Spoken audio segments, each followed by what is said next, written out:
Dieses Video wird etwas rockig, denn ich zeige euch heute, wie man mit dem Behringer Monopoly eine Art Rockgitarre machen kann. Ich beginne wie immer, alles auf Standard.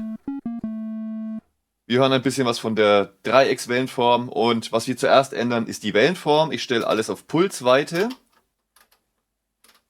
Bisher ist nur der Oszillator an. Ich stelle den mal auf 8. Ich stelle alle auf 8. Genau, und alle sind auf Oktave 16 gestellt.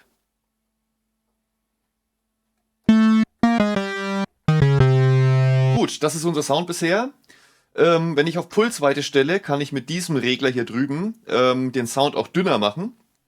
Je näher ich an der 0 oder an der 10 dran bin, desto dünner wird der Sound und dann verschwindet er sogar ganz. Also ich gehe mal auf 10, ihr hört nichts. Ich gehe wieder hoch. Und ich will auf 8 gehen. Und wir haben einen relativ dünnen Sound. Ich detune noch die ganzen VCOs. So auf 4.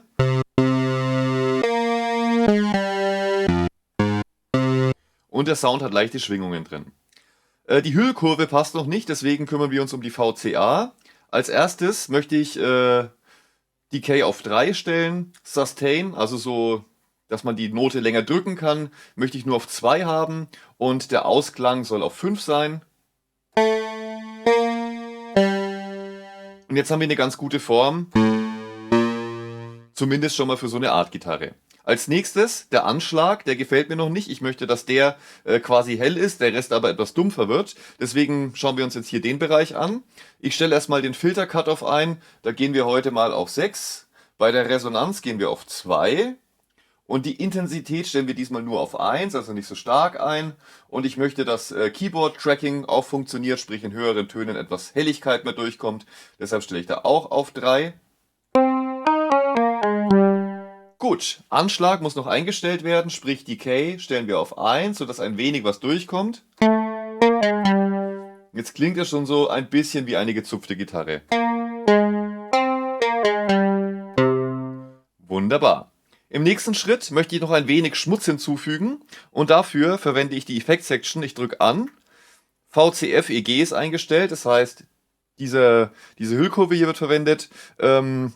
Cross-Modulation ist an, Double ist an, dadurch kriegen diese beiden VCOs ja so ein bisschen Schmutz ab durch diese Cross-Modulation und ich stelle hier nur ganz zart auf 1.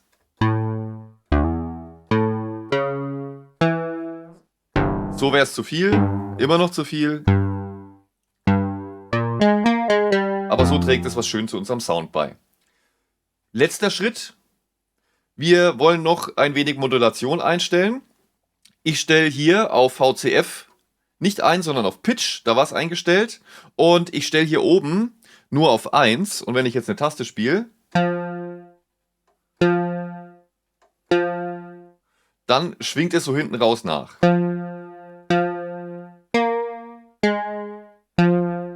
Wichtig auch, ich habe hier auf 2 gestellt, dass es nicht so schnell funktioniert. Nächster Schritt, hier will ich auch VCF eingestellt haben und da drüben gehe ich mal auf 2 und jetzt ist es so, so klingt er normal und möchte ich ihn dumpfer haben.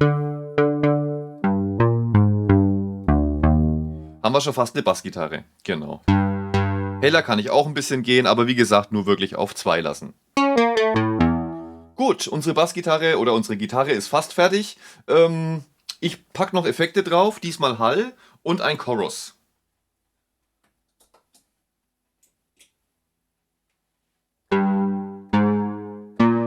So, jetzt haben wir schon einen Sound, der zumindest annähernd eine Gitarre ist und ich möchte eine kleine Sequenz aufnehmen.